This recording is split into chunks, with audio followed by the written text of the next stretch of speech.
हमने कहा एक बात तो बता दो यार कि ये जो नोट छापते हो किस हिसाब से छापते हो, पहले बता दो। वो कहता है हमारे पास वैध रुपए का कोई दस्तावेज उपलब्ध नहीं। यानी 8 साल तक सिर्फ इस सवाल का जवाब मांगने के लिए लगातार अपील और सीआईसी में जाके पहुंचे और तब जाकर के सीआईसी ने जवाब दिया। जो फ्रॉड इन्होंने इस रुपए के नोट के साथ किया, उस फ्रॉड का एक भी दस्तावेज सरकार के किसी भी अधिकारी और किसी भी मंत्रालय के पास मौजूद नहीं है। यानी बैंक में आपने ये वाला सिक्का अगर जमा कर दिया, बिल्कुल, और अगले दिन निकलवाने चले गए और आपको ये मिल गया, तो 1000 गुना की ठगी बैठे बैठे हो गई कि नहीं हो गई आपके साथ? हो गई। कि रुपया धातु के ऊपर निर्भर नहीं करता, जैसे किलोग्राम इस बात पर निर्भर नहीं करता कि किलो सोने का है या चांदी का या लोहे का। गोल्ड क्योंकि यूनिवर्सल एक स्टैंडर्ड है किसी भी चीज की मूल्य को मापने का। धन के बदले केवल धन दिया जा सकता है, बिल्कुल। धन के बदले कबाड़ नहीं दिया जा सकता। बिल्कुल। धन क्या क्या है? सारे नोट जितने हैं ये सारे रुपए के लीगल टेंडर है। तो रुपया क्या है? मेहनत की कमाई को अपने पास ना रखकर खाते में जमा करते हो, तो खाते में जमा करके निकलवाने में ही आपके साथ 10,000 गुना की ठगी हो जाती है।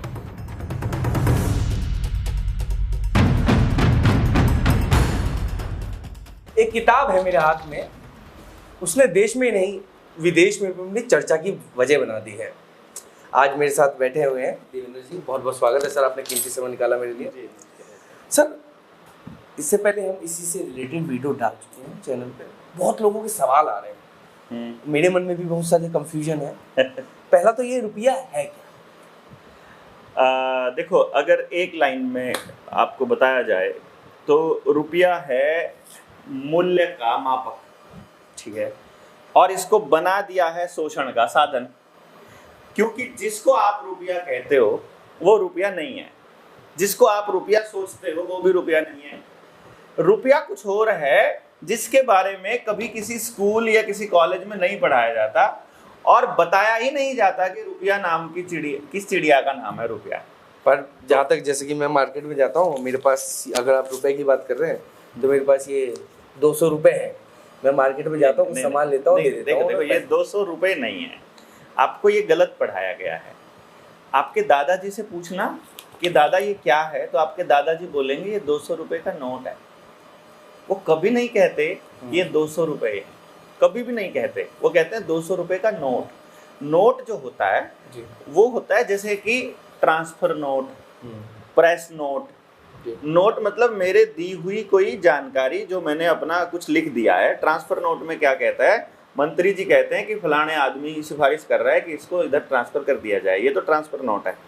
ये है प्रोमिसरी नोट, ये है वचन पत्र, इसके ऊपर वचन खंड लिखा है बकायदा, गवर्नर के नीचे साइन है, इस पे वचन लिखा है मैं धारक को 200 रुपए अदा करने। धारक कौन? जिसके हाथ में ये है जी। यानी गवर्नर कह रहा है आरबीआई का कि जिसके पास ये 200 का नोट है मैं उसे 200 रुपए देने का वादा करता हूं। यानी आप आरबीआई के गवर्नर के पास जाएंगे और अपना ये 200 रुपये का नोट उसको पकड़ाएंगे तो वो आपको 200 रुपए देनदारी है उसकी। जैसे आप यहाँ से एक पर्ची बना दो और जो दुकानदार है वो आपको जानता हो और आप लिख दो उसके ऊपर कि 10 किलो खांड, 1 किलो शक्कर, 1 किलो चावल वो धारक को दे दिए जाएं। अब वो आदमी उस नोट को लेके जाएगा, दुकानदार को ये पर्ची पकड़ा देगा, दुकानदार उसके बदले में उसको सामान दे देगा। ये उस सामान की कीमत नहीं है, जो पर्ची दी है ना दुकानदार को, वो उस सामान की कीमत नहीं है, लेकिन उस दुकानदार ने आपके प्रॉमिस को, आपके लिखे हुए को रुपया मान लिया। उन्होंने कहा ये पर्ची आ गई मतलब आपकी तरफ से रुपया आ गया समझो, अब मैं ये पर्ची देकर कभी भी आपसे वो धन का जो सिंबल है वो ले लूंगा। जैसे इसको आपको अगर समझना और थोड़ा गहराई से समझना हो, अगर मैं यही सवाल आपसे पूछने लग जाऊं तो ये किलो क्या है बताइए? किलो क्या है? इसको भार नापने के लिए किलो होता है। नापने के लिए भार का मापक, देखो भार का मापक किलो, द्रव्यमान का मापक लीटर, समय का मापक सेकंड, इसी तरह से मूल्य का मापक रुपया। मैं छोटा था तो एक सवाल पूछा जाता था, 1 किलो रुई और 1 किलो का बट्टा या 1 किलो शक्कर, तीनों में से कौन सी ज्यादा भारी होगी? तीनों बराबर है। बराबर है। हाँ। एक को मैंने तोला है सोने वाले बट्टे से 1 किलो का, ठीक है। एक मैंने चांदी वाले बट्टे से तोला है, ठीक है। और एक मैंने कागज का बट्टा था 1 किलो का, 1 किलो का ही बट्टा था लेकिन। तो तीनों में से अब कौन सी भारी होगी? तीनों का वजन एक है। तीनों 1 किलो है। हाँ, हाँ, तीनों का 1 किलो है। 1 किलो ही है। हाँ, कीमत की मतलब बात है। सोने वाले बट्टे से तो लो, हाँ, लोहे चाहे वाले से तो लो, चाहे बराबर में आपने 1 किलो घी या गेहूं कुछ रख रखा है, सबका कोई फर्क नहीं पड़ता। नहीं। इसका मतलब धातु से कोई फर्क नहीं पड़ता कि बट्टा किस चीज का है। हाँ। मकसद 1 किलो से होना चाहिए। राइट। इसी तरह से आपने 200 रुपए का नोट दिया, अगर मैं ऐसे ऐसे नोट लेकर जाऊं, 1 रुपए का नोट है ये, हाँ। ऐसे ऐसे नोट जो आपने मुझे बताया, हाँ। वैसे नोट लेने के लिए ऐसे ऐसे मुझे 200 देने पड़ेंगे, ऐसे ऐसे 100 देने पड़ेंगे, हाँ। ऐसे ऐसे मुझे 40 देने पड़ेंगे। हाँ। ये 5 रुपए का है। छपाई करने में जहां तक मैं समझता हूं लगभग लगभग बराबर इंक लगी हुई है। हाँ। इसका मतलब अगर मैं इस नोट में लूंगा तो उस नोट से 40 गुना ज्यादा खर्चा होगा ये वाला नोट बनाने में, बिल्कुल, और 200 गुना खर्चा होगा ये वाला नोट बनाने में। लेकिन सरकार इसको भी बना रही है, उसको भी बना रही है। कमाल की बात यह है कि 500 रुपए के नोट पर भी लिखा है मैं धारक को 500 रुपए अदा करने का वचन देता हूँ। 5 रुपए के नोट पर भी लिखा है, 2 रुपए के नोट पर भी लिखा है। 1 रुपए के नोट पर तो कहीं नहीं लिखा है कि मैं धारक को 1 रुपया देने का वचन देता हूँ। इसके ऊपर तो सीधा 1 रुपया लिखा है। उस पर 200 रुपए लिखने में इनको क्या तकलीफ थी भाई? वाकई मतलब ये बिल्कुल नोटिस करने वाली बात है। मैं शायद पहली बार नोटिस कर रहा हूँ, बहुत लोगों को पता भी नहीं होगा। इस 1 रुपए के सिक्के इस पे तो मात्र 1 रुपया लिखा है। हाँ। इस पे तो सिर्फ 1 रुपया लिखा है, और बाकियों पर लिखा है मैं उतने रुपए देने का वादा करता हूं। बिल्कुल। इसका मतलब ये 1 रुपया हो सकता है। हाँ, अभी भी आप कह रहे हैं इसमें भी संदेह है आपको। ऑब्वियसली अभी तो मैं अभी क्लियर करूंगा ना। इसका मतलब है ये 1 रुपया हो सकता है, लेकिन ये 500 रुपया नहीं है, ये कन्फर्म है, ये 500 रुपए का नोट है। हाँ। अब पंगा ये हुआ कि ये अपनी टीम ने पहले करा हुआ है, और आपके हमारे दर्शक जितने लोग देख रहे हैं, मैं उन सब लोगों को ये बताने के लिए कि असल में रुपया क्या होता है, एक बार अपने पड़ोस में किसी सुनार के पास चले जाओ, उसको बोलो हमें पुराने ये चांदी वाले सिक्के चाहिए, चांदी वाला 1 रुपए का सिक्का, इस पर भी 1 रुपी इंडिया लिखा है। ये चांदी वाला सिक्का है, इस पर भी 1 रुपी इंडिया लिखा है। ये सिक्का मेरा है 1862 का, ये मेरा सिक्का है 1916 का, और ये मेरा 1 रुपए का सिक्का है 2007 का। ठीक है, मैंने 3 सिक्के भारत के दिए आपको, तीनों के ऊपर ये लिखा है 1 रुपी इंडिया, तीनों पे लिखा है, और इस पर भी लिखा है भारत सरकार। एक चीज मैं आप लोगों को और बता दूं इस 1 रुपए के नोट और बाकी के नोटों के विषय में। ये 1 रुपए का नोट है, इसके ऊपर लिखा है भारत सरकार, ध्यान से देखिएगा, गवर्नमेंट ऑफ इंडिया जी। बाकी के किसी भी नोट, आपके वाले 2 रुपए पे भी लिखा होगा फिर तो भारत सरकार। अगर वो भारत का रुपया है और भारत के लोगों सरकार ने बनाया है तो लिखा है भारत सरकार? नहीं। क्यों? भारत, यहाँ भारत सरकार लिखने में क्या मतलब शाही खत्म हो रही थी उनकी? मतलब क्या तकलीफ है? तकलीफ क्या है? उतनी तो शाही भारत सरकार लिखने में लगती है, उतनी भारतीय रिजर्व, बल्कि भारतीय रिजर्व बैंक लिखने में ज्यादा शाही लगेगी, भारत सरकार लिखने में कम अंक लगते हैं। बिल्कुल सही बात कही, मैं पहली बार नोटिस कर रहा हूँ, सच बताएं। ठीक है, शायद मैक्सिमम लोगों को ये बात वाकई नहीं पता होगी कि अब ये बात आ ही गई है तो ये भी बता दीजिए क्यों ऐसा भेदभाव। ये ऐसा इसलिए क्योंकि ये जो 1 रुपया है ये छापती है भारत सरकार, ठीक है, और ये जो नोट है बाकी के 2 रुपए का, 5 रुपए का, 10 रुपए का, 100, 100, 200, 2000, ये छापता है भारतीय रिजर्व बैंक। ठीक है, और भारतीय रिजर्व बैंक और भारत सरकार दोनों अलग अलग चीज है। भारतीय रिजर्व बैंक इंग्लैंड के अधीन है अभी भी, बैंक ऑफ सेटलमेंट के, बिल्कुल अभी भी। अभी भारतीय रिजर्व बैंक एक भी निर्णय बोर्ड ऑफ डायरेक्टर से पूछे बिना नहीं ले सकता। और भारतीय रिजर्व बैंक के बोर्ड ऑफ डायरेक्टर में कौन बैठा है? नंदन नीलकेणी, आनंद महिंद्रा, रतन टाटा तो मर लिया, अजीम प्रेम जी जैसे लोग बैठे हुए हैं अभी भी board of director. Board of director किसका होता है? कंपनी का होता है कि सरकार का होता है? कोई कंपनी होती है उसका होता है। वो क्यों बैठे हैं? उसकी मर्जी के बिना सरकार एक नोट बंद नहीं कर सकती, उनकी मर्जी के बिना एक नोट छाप नहीं सकती, लेकिन 1 रुपए का नोट अपनी मर्जी से छाप सकती है। तो 1 रुपया भारत सरकार का है और बाकी का रुपया वो के बाकी के नोट एक प्राइवेट रिजर्व बैंक के प्राइवेट कंपनी बता रही है, है। उसमें वादा है। हाँ। इसमें 2 चीजें लिखी हुई हैं, ध्यान से देखिएगा। भारतीय रिजर्व बैंक लिखा है, हाँ। साथ में नीचे लिखा है केंद्रीय सरकार द्वारा प्रत्याभूत यानी केंद्रीय सरकार द्वारा गारंटीड है। हाँ। अब केंद्रीय सरकार के बारे में पता करो, आपको मालूम पड़ेगा कि भारत में कोई केंद्रीय सरकार है ही नहीं। मैं लगातार टीवी चैनलों पे जब कभी कोई इंसान देखता है तो केंद्र सरकार की तरफ से ये फैसला आया है, केंद्र सरकार की तरफ से ये फैसला केंद्र सरकार का मतलब पार्लियामेंट ऑफ इंग्लैंड से। केंद्र सरकार भारत की सरकार का नाम नहीं है। आप तो केंद्र सरकार कहीं पर भी लिखा है। मैं थोड़ा सा कंफ्यूज हूं। अरे भाई साहब, सरकारी दस्तावेज आएंगे, हाँ। कोई सरकारी दस्तावेज के ऊपर आपने केंद्र सरकार लिखा देखा है? अगर मंत्रालय का नाम लिखा होता है, हाँ। भारत सरकार के अधीन होता है और नीचे एडिशनल चीफ सेक्रेटरी या चीफ सेक्रेटरी के साइन होते हैं, मुख्य सचिव के या फिर अतिरिक्त मुख्य सचिव के लिखे होते हैं ना। तो आप कह रहे हैं कहीं भी केंद्र सरकार नहीं लिखी है ही नहीं ना। आपके देश की सरकार के 3 नाम हैं। भारत सरकार जिसे गवर्नमेंट ऑफ इंडिया कहते हैं, भारत गणराज्य रिपब्लिक ऑफ इंडिया कहते हैं। ठीक है। जब भी कहीं दूसरे देश में जाना होता है तो हमारा पासपोर्ट होता है, उसके ऊपर लिखा होता है भारतीय गणराज्य यानी रिपब्लिक ऑफ इंडिया, क्योंकि हम अलग अलग प्रदेशों का संघ हैं, बेसिकली हम गणराज्य हैं जी। और तीसरा नाम हमारे बारे में लिखा जाता है यूनियन ऑफ इंडिया। हाँ। यानी कि हम इंडिया के जितने स्टेट हैं, इंडिया जितना बना है उसका यूनियन है। अब यूनियन ऑफ इंडिया लिखा जाता है ना। हाँ। आप सुप्रीम कोर्ट में कोई भी केस हो या हाई कोर्ट में कोई भी केस हो और वहां पर जब आपका और सरकार का कोई केस चल रहा हो और पुलिस आपके ऊपर कोई मुकदमा कर दे तो या तो लिखा जाता है state of Uttar Pradesh, state of Haryana versus फलाना ढिमकाना। देवेंद्र के वर्सेस अगर केंद्र सरकार ने केस करना है, जिसको आप केंद्र सरकार बोल रहे हो, वहां केंद्र सरकार तो नहीं आता है कि देवेंद्र बल्हारा वर्सेस केंद्र सरकार, वहां आता है Devendra Balhara versus union of India.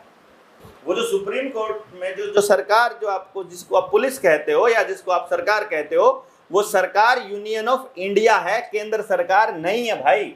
कहीं संविधान के अंदर, कहीं किसी सरकारी दस्तावेज के अंदर, किसी जगह पर भी केंद्र सरकार का कहीं कोई जिक्र नहीं है। केंद्र सरकार का जिक्र आजादी के नाटक से पहले पार्लियामेंट ऑफ इंग्लैंड से जो रानी के आदेश आया करते थे उनको स्पेसिफाई करने के लिए लिखा जाता था कि केंद्र सरकार ये चाहती है, केंद्र सरकार ये। अगर आप लोगों को कहीं दिखे ये केंद्र सरकार तो प्लीज कमेंट बॉक्स में जरूर बताइएगा और किसी व्यूअर से हमारे अरे बताइए ना, हाँ उसको शेयर कीजिएगा, बताइएगा कि भाई यहाँ केंद्र सरकार लिखा है ऑफिशियल डॉक्यूमेंट के अंदर, तो ये केंद्र सरकार का ये है।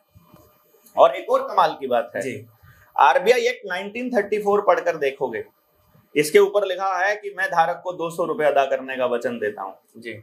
आरबीआई एक्ट 1934 में लिखा हुआ है यदि भारत सरकार वो गोल्ड देने से मना कर दे जिसको पीछे रखकर ये नोट छापे गए हैं तो रिजर्व बैंक मुक्त हो जाएगा। अगर आपका नरेंद्र मोदी ये कह दे कि जो देवेंद्र कह रहा है वो सही है, गोल्ड के बिना नोट नहीं छप सकते और हमारे पास है नहीं, अब हम तुम्हें दे नहीं सकते, तो ये कागज के टुकड़े के अलावा तो कुछ भी नहीं है, खाली प्रॉमिस है ना। फर्जी प्रॉमिस है इसका मतलब। फर्जी प्रॉमिस किसने किया? गवर्नर ऑफ इंडिया ने। कहाँ है वो गवर्नर ऑफ इंडिया? वो तो मर लिया, तो कोई जिम्मेदारी नहीं है। तो रूल के अकॉर्डिंग अभी भी तो ऐसा ही होता है कि गोल्ड जितना रखे उसके हिसाब से नोट की सफाई होती है। आपको ऐसा लगता है? अच्छा, हमने पूछा है, मुझे नहीं लगता, बहुत लोगों को लगता है, बहुत लोगों को लगता है। हाँ। ये किताब है, इसमें सबूत दिए हैं हमने, इसमें ये सबूत भी दिया हमने। भारत सरकार से ये पूछ लिया, केंद्र सरकार जिसको आप कह रहे हो या फिर यही जो सरकार जिसको आप पहले कांग्रेस की थी अब मोदी की सरकार है, इसमें हमने पूछ लिया। हमने कहा एक बात तो बता दो यार कि ये जो नोट छापते हो किस हिसाब से छापते हो, पहले बता दो। कोई नियम होगा, कुछ पीछे रखते होंगे सिक्योरिटी, कोई और चीज रखते होंगे, कोई नियम होगा, वो नियम पहले किसी ने बनाया होगा जी। आप कहते हो अब हम सोना नहीं रखते हैं, इसका मतलब आपने वो नियम बदला होगा। बिल्कुल। यदि आपने नियम बदला है तो आपके पास नियम बदलने के अधिकार होने चाहिए। आपको वो बदलने के अधिकार किसने दिए? आपने किस नियम के तहत बदला?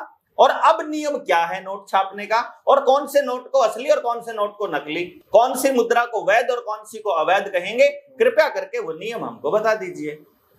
मालूम है क्या कहता है वित्त मंत्रालय? जी बताइए।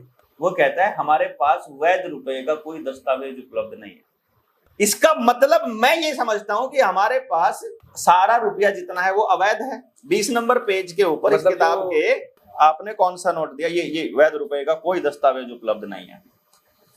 2015 में लिखना शुरू किया सरकार को और आते आते 2023 तक पहुंचे, यानी 8 साल तक सिर्फ इस सवाल का जवाब मांगने के लिए लगातार अपील पे अपील, अपील पे अपील, और सीआईसी में जाके पहुंचे और तब जाकर के सीआईसी ने जवाब दिया। सेंट्रल इंफॉर्मेशन कमिश्नर के सामने जब आरबीआई के गवर्नर को, उसके डायरेक्टर को बैठना पड़ा, तब बताना पड़ा कि जवाब लिख कर दो इनको, तो फिर बताते हैं कि हमारे पास वैध रुपए का कोई दस्तावेज नहीं है। पेज नंबर 135 से 238 तक सारी आरटीआई की कॉपी हमने दी हुई है, इसके अंदर ये आरटीआई लगा रखी है कि, और उसके अंदर बकायदा लिखित रूप में ये कह रहे हैं कि हमारे पास वैध रुपए का कोई दस्तावेज नहीं है। चलो जी, कोई बात नहीं। जो फ्रॉड इन्होंने इस रुपए के नोट के साथ किया जी, उस फ्रॉड का एक भी दस्तावेज सरकार के किसी भी अधिकारी और किसी भी मंत्रालय के पास मौजूद नहीं है। यह है क्या? अभी आ रहे हैं भाई, आ रहे हैं। देखो क्या जब सारी मैं बस ये भी नकली है आपके हिसाब से, ये भी नकली, ये भी नकली है, मतलब इंडायरेक्ट नकली। अभी हम थोड़ा सा और समझने की कोशिश करेंगे। जो असली बस ये पूछना चाहता हूँ, ये देखो अब ये रुपया आने से रहा, अब तो छप नहीं रहे। क्यों नहीं रहा छपने से? किसने कहा ये अब कहां से आया, फिर मेरे पास कहां से आया?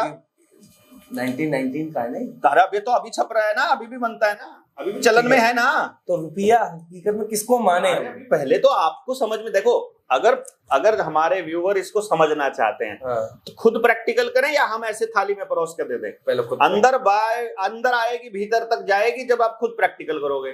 तो मैं वो लाइन दोबारा से रिपीट करता हूँ। एक बार सुनार के पास जाओ और उसको बोलो कि मुझे ये सिक्के चाहिए, 2-4 सिक्के, ठीक है जी। फिर कुछ नोट ये 1 रुपए वाले ले जाओ, ठीक। फिर कुछ जो सिक्के हैं ये अभी तो आते हैं लोहे वाले, कुछ पहले तांबा मिले हुए और ये अलग अलग आते थे, वो भी ले जाओ। और ऐसा करके 50 रुपए, मतलब 50, 10, 5 रुपए भी चाहे बेशक, आपके गांव में पड़ोस में कहीं भी कोई प्राइवेट या सरकारी के नाम का, अदरवाइज सारे बैंक प्राइवेट है, इसलिए बता रहा हूँ। तो आपको लगता हो कि सरकारी है तो आप उसमें चले जाओ, आपको लगता है ये प्राइवेट है उसमें, जहां आपका खाता है बस ये चांदी वाला सिक्का और एक लोहे वाला सिक्का और एक कागज वाला सिक्का वो ले जाओ, और एक 2 रुपए का नोट वो ले जाओ, ठीक है जी। और उनको बोलो मुझे जमा करना है, और बोलो कितने रुपए में जमा करोगे, ठीक है। 2 रुपए का नोट 2 रुपए जमा कर देगा आपके खाते में, 1 रुपए का नोट 1 रुपया जमा हो जाएगा, ये 1 रुपया भी 1 रुपए में जमा हो जाएगा, ये वाला भी 1 रुपए में जमा हो जाएगा। लेकिन जब आप सुनार से इसे लाओगे ना, तो ये वाला 1 रुपया लाने में ऐसे 1000 रुपए देने पड़ेंगे आप। लेकिन बैंक तो 1 रुपए में ले रहा है। हो सकता है ये चांदी का महंगा, इसलिए सुनार महंगा दे रहा है। देखो आप, अगर ये 1 रुपया है, बैंक इसे 1 रुपया मान रहा है, तो फिर ये रुपया जब से चल रहा है ये नकली हो गया।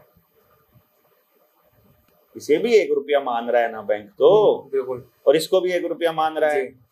इसको बनाने में तो लोहा लगा है, इसको 10 ग्राम भी नहीं लगा पूरा। इसको बनाने में तो चांदी लगी है, इसको बनाने में पेपर लगा है, तीनों को 1 रुपए में ले रहा है, तो तीनों की खरीद वैल्यू बराबर होनी चाहिए। बिल्कुल, इसमें 1 टॉफी मिलती है, इसमें भी 1 टॉफी मिलती है, इसमें 1000 टॉफियां मिलती हैं। लेकिन बैंक इसे 1 रुपए में ले रहा है। यानी बैंक में आपने ये वाला सिक्का अगर जमा कर दिया, बिल्कुल, और अगले दिन निकलवाने चले गए और आपको ये मिल गया, तो 1000 गुना की ठगी बैठे बैठे हो गई कि नहीं हो गई आपके साथ? बिल्कुल हो गई। अब हो गई ठगी, हो गई मेरे साथ ठगी, कल ही होगी। अब हमने बैंक से ये पूछ लिया, हमने रिजर्व बैंक से भी पूछा था, हमने ये सुप्रीम कोर्ट से भी पूछा था, हमने उनसे पूछ लिया कि अब इनमें से असली कौन सा ये तो बता दो। और इस किताब में हमने मेंशन किया हुआ है कि असली वाले रुपया बताओ कौन सा है, लोहे वाला कि चांदी वाला कि कागज वाला। बिल्कुल, बाकी तो चलो हमने मान लिया बैंक नोट है, वो तो प्रॉमिसरी नोट, इन पे तो प्रॉमिस भी नहीं लिखा हुआ, इस पे तो रुपया ही लिखा हुआ है जी। तो फिर हमको आरबीआई ने जवाब दिया, वित्त मंत्रालय भी कह रहा है कि रुपया धातु के ऊपर निर्भर नहीं करता, जैसे किलोग्राम इस बात पर निर्भर नहीं करता है कि किलो सोने का है या चांदी का या लोहे का, वो तो इस बात पर निर्भर करता है कि वजन 1000 ग्राम है कि नहीं है। इसी तरह से वो कहते हैं रुपया भी इस बात पर निर्भर नहीं करता कि ये किस चीज का बना है, क्योंकि अदरवाइज इसमें चांदी लगी है, इसमें लोहा लगा है, इसमें पेपर लगा है, और जो आप मोबाइल से डिजिट ट्रांसफर करते हो उसमें तो कुछ भी नहीं लगा। आगे डिजिटल की बात है, डिजिटल तो अभी आएगा, डिजिटल अलग है। अभी तो मैं तो ये कह रहा हूं उसमें तो कुछ भी नहीं लगा। हाँ। तो जिसमें कुछ भी नहीं लगा वो भी 1 रुपया, जिसमें लोहा लगा है वो भी 1 रुपया, और जिसमें चांदी लगी वो भी 1 रुपया। तो हमको बताओ असली कौन सा इनमें से? चांदी वाले में तो ऐसे ऐसे 1000 आ जाते हैं। तो हमको आरबीआई कहता है कि भाई सोने और चांदी पर निर्भर नहीं करता, मेटल पर निर्भर नहीं करता, रुपया तो रुपया होता है, क्योंकि रुपया जो है वो इन सब चीजों से ऊपर की बात है। फिर हमें समझ आया यार, किलो उस लोहे को कहते हैं कि सोने को कहते हैं। तो फिर थोड़ा सा अंदर जाते जाओगे तो पता चलता है कि जो वजन है ना वो 1 किलो है। सोना 1 किलो नहीं, चांदी 1 किलो नहीं, वजन 1 किलो। अब वजन बताओ क्या होता है?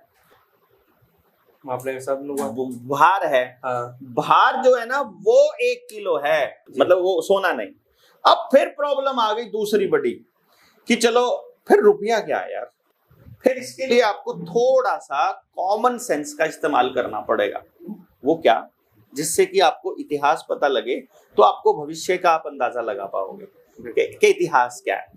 इतिहास ये है, हम कभी इन कागज के टुकड़ों में व्यापार कभी करते ही नहीं थे। हाँ।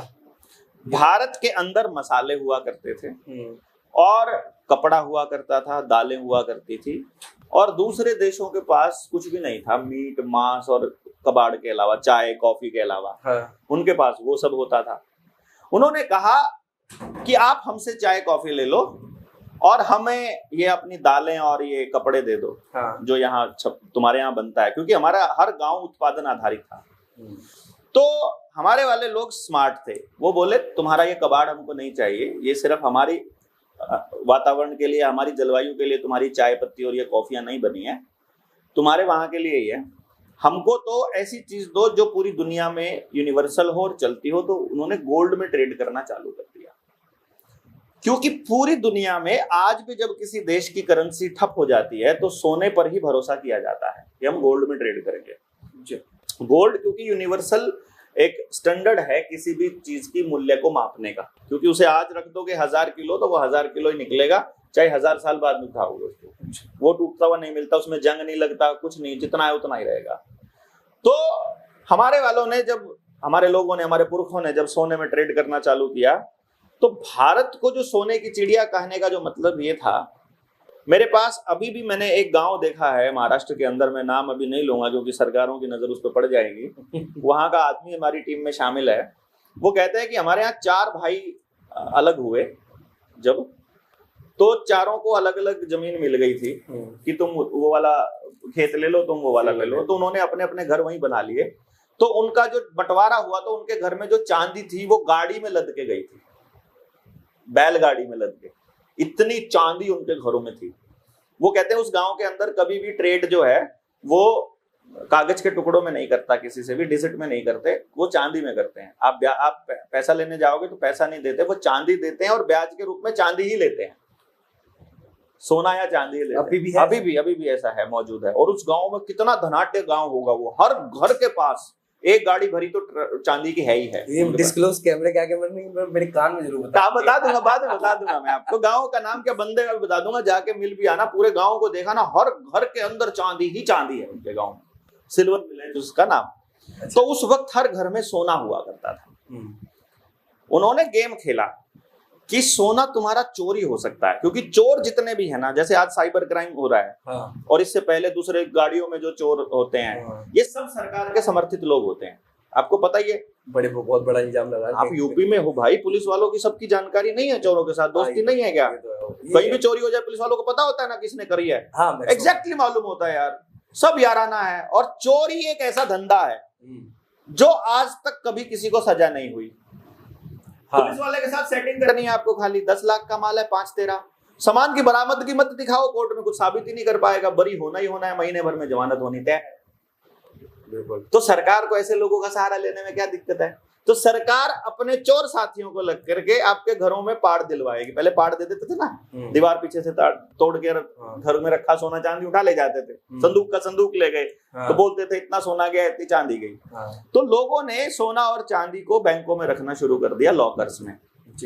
और उसी टाइम पर बैंकों ने कहा कि तुम इसे नोट में तब्दील करवा लो, सोना रख लेते हैं रिजर्व बैंक के पास, उसका ले लो तुम नोट को कर दो बैंक में जमा, वो डिजिट जो आपके खाते में एंट्री है उतने रुपए का सोना आपका वहां रखा है, उतने रुपए आपके खाते में दिख रहे हैं, कभी भी रुपया देखा ये कागज दिखा करके अपना सोना ले लेना।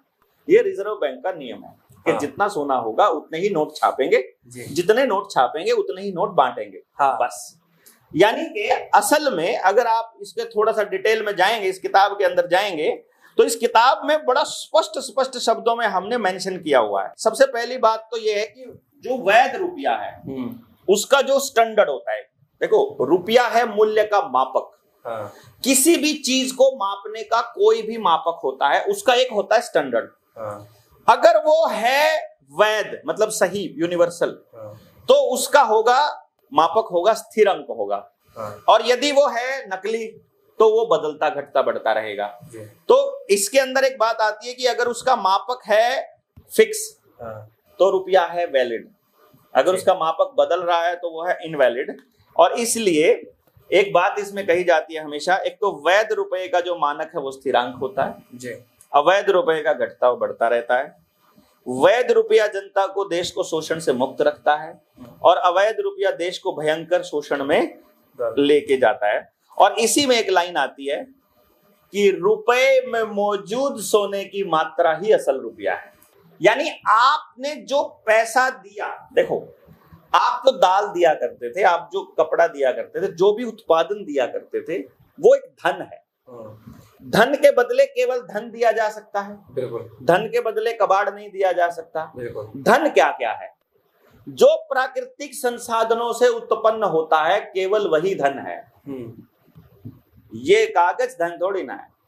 ये तो आपकी सेहत, सेहत कहाँ से बनती है? ऊर्जा से। ऊर्जा कहाँ से आती है? फसल खाने से। खाना कहाँ से आया? अनाज से। अनाज कहाँ से आया? पेड़ से। पेड़ कहाँ से आया? जमीन से। जमीन ने कैसे किया? सूरज और रोशनी और गर्मी और नमी और पानी और सब से लेकर के प्रकाश संश्लेषण की प्रक्रिया से भोजन बनाया, वो भोजन स्टोर हुआ, वो हमारी बॉडी में स्टोर हुआ, तो हम मेहनत करने लायक हुए।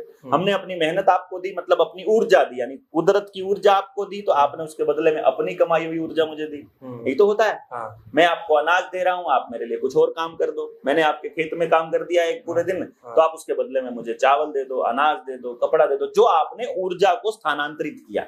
यानी लेन देन का एक साधन है धन जी। साधन, ठीक है? आई बात समझ में? आप बिल्कुल क्लियर हो गया होगा। क्लियर हो रहा है ना? यानी वो लेन देन धन के बदले धन होगा। आपको मैंने दे दिया 1 किलो अनाज, 1 किलो गेहूं दे दिया मैंने, आपने उसको खर्च कर दिया। अब आप उस 1 किलो को उनको दे दोगे? नहीं, ऊर्जा बनाएगा उनके लिए, फिर मेहनत करेंगे। ऊर्जा बना के मेहनत करोगे। उस 1 किलो अनाज को आप कहीं आगे भी खर्च कर सकते हो क्या? नहीं, वो तो खत्म हो गया। 100 रुपए का नोट खर्च करने के बाद फिर ऐसा कैसा कैसे रहता है? ये खर्च हो गया तो ये खत्म क्यों नहीं होता? बाकी कोई भी चीज खर्च कर, आदमी खर्च कर दो, आदमी दोबारा वापस नहीं आता। अनाज खर्च कर दो, पानी खर्च कर दो, गेहूं खर्च, कुछ खर्च कर दो। अभी आपने जो बात बोली थी सोने रखने वाली, जब मैं पढ़ रहा था तो करीबन रिजर्व बैंक के पास लगभग 800 टन के समथिंग सोना है। Yes, 796 tonne. देश के लोगों को ये बताना पड़ेगा कि जब आप बैंक में इस चांदी के नोट सिक्के को और लोहे के सिक्के को लेकर जाओगे तो बैंक आपको ये बता देगा कि 1000 गुना की ठगी है। अब जब आपको ये पता चलेगा कि ये चांदी का रुपया भी असली रुपया नहीं है, तब तो और बड़ी ठगी। तब तो और बड़ी ठगी। इसका मतलब कहीं है ये भी रुपए का लीगल टेंडर है, ठीक है? ये भी रुपए का लीगल टेंडर है। सारे नोट जितने हैं ये सारे रुपए के लीगल टेंडर है। तो रुपया क्या है? रुपया is gold, only gold, only gold. पूरी दुनिया में किसी भी देश की मुद्रा को किसी चीज के समानांतर रखा जाएगा, केवल और केवल गोल्ड। डॉलर अगर मजबूत है तो सिर्फ इसलिए है क्योंकि डॉलर वालों ने डॉलर छापने के बराबर में गोल्ड रखा हुआ है। जिसके पास गोल्ड रखा हुआ है वो नहीं हिल सकता। गोल्ड गायब कर दो, वो कागज का टुकड़ा हो जाएगा। वैल्यू ही कोई नहीं है। मतलब असली जो पूरी घुमा फिरा के पूरी जो एक श्रेणी जा रही है, हाँ, वो सिर्फ सोने सिर्फ पे सिर्फ सोना, सिर्फ सोने पे। Only gold. हर चीज की कीमत गोल्ड की कीमत के बराबर में ही आंकी जाएगी।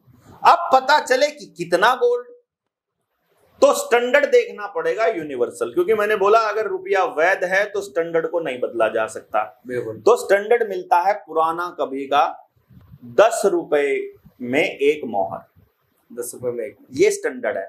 ठीक। बाद में 1882 में जो पेपर करेंसी एक्ट 1882 आया, उसमें सब मेंशन है किताब के अंदर, उसमें उन्होंने थोड़ा बदलाव किया और ये कहा कि 15 रुपए में एक मोहर मिलेगी जी। तो अभी जो हम 777 वाली जो बात बोलते हैं, हम इसी लिखित कानून के हिसाब से, चलो हम यूनिवर्सल कानून को अगर एक सेकंड के लिए भूल भी जाएं, भूल लें, फिलहाल के लिए इतना भूल रहे हैं कि चल कोई ना, पहले तू इसका कर ले हिसाब, उसका भी फिर तेरे से कर लेंगे, पहले तो ये तो कर।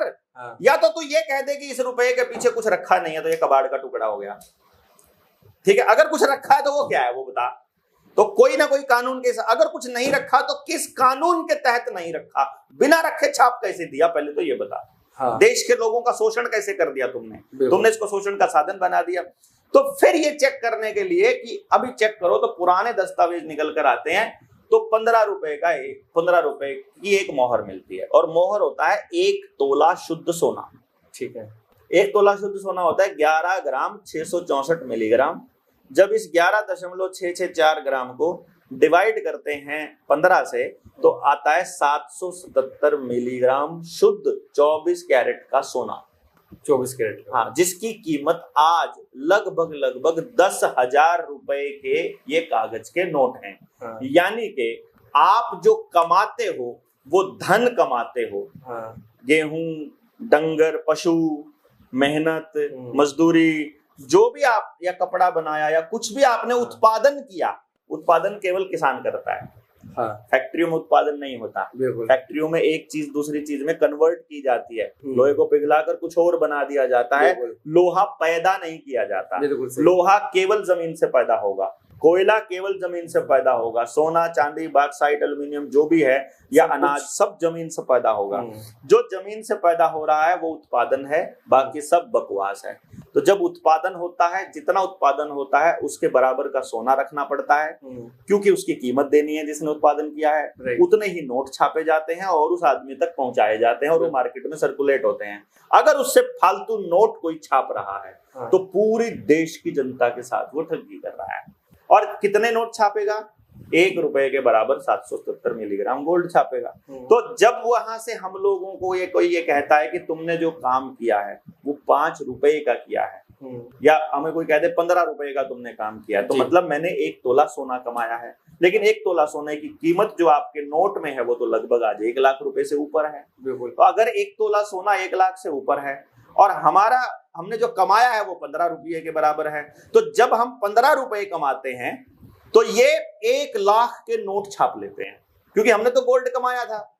1 तोला सोना, 15 रुपए कमाए तो 1 तोला सोना कमा लिया जी, तो गोल्ड छाप लिया। उस गोल्ड की कीमत नोट में है 1 लाख, तो वो नोट छाप के 1 लाख उद्योगपति को दे देते हैं, उद्योगपति के पास पहुंच जाता है। तो एवरी ट्रांजैक्शन जो आप बैंक में करते हो और जमा करते हो और निकलवाते हो, जैसे इस चांदी के सिक्के के मामले में 1000 गुना की ट्रांजैक्शन थी, वैसे ही आप मेहनत करके जब अपनी मेहनत की कमाई को अपने पास ना रखकर खाते में जमा करते हो, तो खाते में जमा करके निकलवाने में ही आपके साथ 10,000 गुना की ठगी हो जाती है। इसीलिए देश का प्रत्येक नागरिक रोज की रोज कर्ज में दबता जा रहा है, रोज की रोज महंगाई बढ़ रही है, रोज की रोज वो गरीब होता जा रहा है, हर रोज उसका बिजनेस ठप होता जा रहा है। आप देख लो, प्रत्येक व्यक्ति का बिजनेस ठप हो रहा है। जिसने कर्जा लेकर के नहीं दिया, केवल उसका बिजनेस चल रहा है। जिसने कर्जा लेकर देना है, यानी कि अडानी अंबानी का, उनका नहीं बिगड़ेगा, क्यों ना, देना ही नहीं है वो। लेकिन जो आपने कमाया है, आपकी हर कमाई के साथ, आपके साथ हर 1 रुपए के साथ 10,000 गुना की ठगी जिसके साथ होती रहेगी, वो तो कंगला होना ही होना है भाई, जितना मर्जी जोर लगा लो। अब आगे आपने मेरे को ये क्लियर कर दिया और मैक्सिमम लोगों को क्लियर भी हो गया होगा रुपया क्या है। चलिए देवेंद्र जी, आपने बहुत समय दिया, उसके लिए बहुत बहुत धन्यवाद। बस मैं आप लोगों से ये कहना चाहता हूँ कि अभी भी कोई दुविधा है तो थोड़ा समय निकालिए, अपने अंगूठे को टिप टिप करके कुछ कमेंट करिए और आपके सवाल हमें जेन्युइन लगे तो फिर हम देवेंद्र जी से समय लेने की कोशिश करेंगे। प्रैक्टिकल आप और जाइए हम ना हर बैंकों में सवाल जाके। का जवाब देने की कोशिश करेंगे जो आपके मन में दुविधा बनकर घूम रहा है। फैक्ट चेक जरूर। तो पहले फैक्ट चेक करें, प्रैक्टिस जरूर करें। फिलहाल बहुत बहुत धन्यवाद आप सभी का, धन्यवाद सर। धन्यवाद।